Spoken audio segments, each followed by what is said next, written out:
I'm Dr. Greg Poland, Professor of Medicine and Infectious Diseases at the Mayo Clinic in Rochester, Minnesota, and Director of the Mayo Vaccine Research Group. Much of the material that we'll be talking about today is part of an overall review paper that will appear in the Mayo Clinic Proceedings in the January 2010 issue. So in the Southern Hemisphere, they have already made the decision that the pandemic H1N1 vaccine will become one component of the three-component seasonal vaccine that's given. We will almost certainly make that decision in the U.S. too, and that's simply because historically pandemic viruses will circulate for years afterwards. For example, the H3N2 influenza A seasonal virus that sickens many of us each year is a remnant of the 1968 pandemic. So that's still circulating, elements of it, 41 years later. So we certainly don't want people to think, well, I'm not seeing any illness now, it's over. It won't be over for some time. So I think the other important thing to do is to educate our colleagues and our patients about when to seek treatment. Again, number one, if they have one of the underlying high-risk factors. I think if they had shortness of breath, implying that they might be developing overwhelming viral pneumonia or secondary bacterial superinfection. If they had weakness or confusion or difficulty thinking, if they could not hold down food or water and were starting to get dehydrated, or if they had very high persistent fevers, those would be all reasons to seek medical treatment and then to provide antiviral treatment. Ideally, I think as many physicians know, we like to do that within 48 hours of onset of the symptoms because the antiviral drugs are most effective during that time period. But one thing, and an important thing we know now, is that even started 3-4 days later, the drugs still have some degree of efficacy. So I would not use 48 hours as some magic deadline. If somebody's sick enough to need treatment, it really doesn't matter when their symptoms started. I would treat them. In terms of how fast the virus moves, in these series that have been published, the average time from onset of symptoms to hospitalization has been 4 days. And once in the hospital, the average time from being admitted to a hospital to being in an ICU and often ventilated is 1 day. So the virus can move quickly.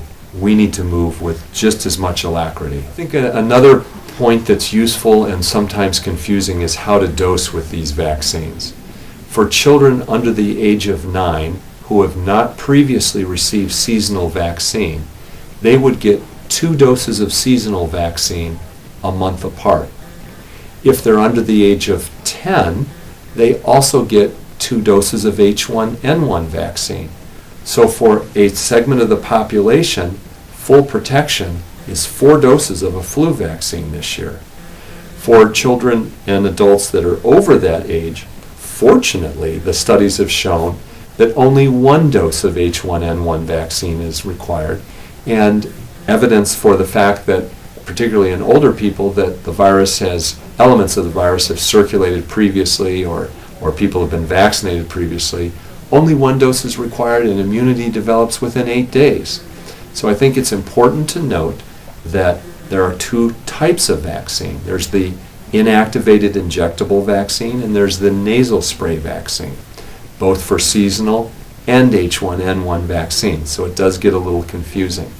When we're going to give 2 doses of the nasal spray vaccine, ideally those are separated by at least 3 weeks and better 4 weeks. However, the CDC has said that if they are inadvertently given simultaneously, for example, a seasonal nasal spray and an H1N1 nasal spray, simultaneously or at least 2 weeks apart, those would be acceptable and would not need to be repeated.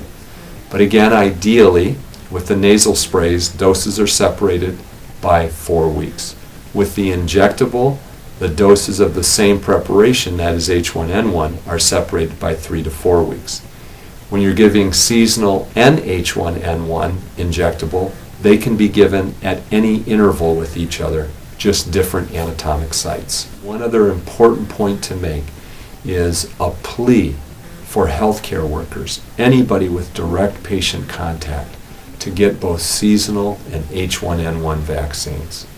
It is beyond comprehension from our professional ethics that people would not get these vaccines yet take care of people and certainly see people and be exposed to H1N1 and then go in and take care of other vulnerable patients.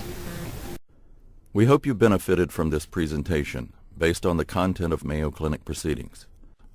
Our journal's mission is to promote the best interests of patients by advancing the knowledge and professionalism of the physician community. If you're interested in more information about Mayo Clinic Proceedings, visit our website at www.mayoclinicproceedings.org. There you will find additional videos on our YouTube channel, and you can follow us on Twitter. For more information on healthcare at Mayo Clinic, please visit www.mayoclinic.org. This video content is copyrighted by Mayo Foundation for Medical Education and Research.